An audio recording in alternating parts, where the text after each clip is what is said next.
నమస్కారం NS channel కి స్వాగతం। నిర్మల్ జిల్లా కలెక్టర్ కార్యాలయంలో ఏవో గారికి ఆశాల సమస్యలను పరిష్కారం చేయాలని వినతి పత్రం ఇవ్వడం జరిగింది।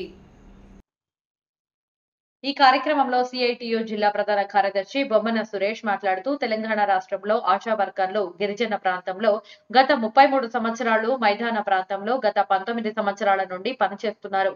ప్రారంభం నుంచి ఇప్పటి వరకు ప్రభుత్వం నిర్వహించిన అనేక ట్రైనింగ్లు పొందారు।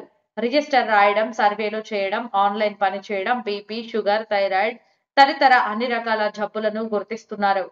ప్రభుత్వం సప్లై చేస్తున్న మందులను ప్రజలకు అందిస్తున్నారు। ఈ కార్యక్రమంలో సిఐటియు జిల్లా అధ్యక్షులు P Gangamani, ASHA workers union జిల్లా గౌరవ అధ్యక్షులు బి సుజాత, అధ్యక్షులు సిహెచ్ చంద్రకళ, ఉపాధ్యక్షులు విజయ, ఇంద్రమల, అనసూర్య, కోశాధికారి రామలక్ష్మి, జిల్లా సహాయ కార్యదర్శులు మంజుల, మౌనిక, రాధ, సుగ్న, సులోచన, కమల, సరిత తదితరులు పాల్గొన్నారు। తెలంగాణ రాష్ట్రంలో వచ్చిన కాంగ్రెస్ ప్రభుత్వం హామీలను తుంగలో దొక్కే పరిస్థితి ఇలా చేస్తుంది।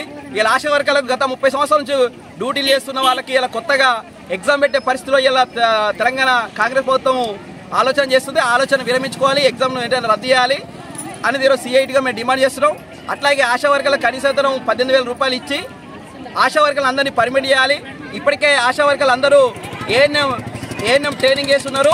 అర్హత కలిగిన వాళ్ళకి ఏఎన్ఎం ఉద్యోగాలు ఇచ్చే విధంగా, ఉద్యోగాలు కల్పించే విధంగా ఈ ప్రభుత్వం చూడాలనేది సిఐటిగా మేము డిమాండ్ చేస్తున్నాం।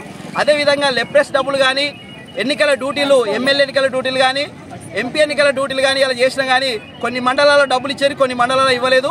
బైన్సా ప్రాంతంలో అయితే ఇప్పటికే ఇవ్వలేదు అనేది ఈరోజు చెప్పడం జరుగుతుంది। వెంటనే ఎన్నికల డ్యూటీ డబ్బులు అక్కడ ఉన్న ఆర్డీఓ గారు కానీ, ఇక్కడ నిర్మల్ ఆర్డీఓ గారు కానీ, బైన్సా ఆర్డీఓ గారు కానీ ఎవరికి ఆశా వర్కర్లకి ఏ మండలంలో ఎన్నికల డబ్బులు ఇవ్వలేదా వెంటనే డబ్బులు ఇచ్చే విధంగా ఈ ఆర్డీఓ అధికారులు చూడాల్సిన అవసరం ఇంకా ఉందనేది ఈరోజు సిఐటిగా మేము భావిస్తున్నాం।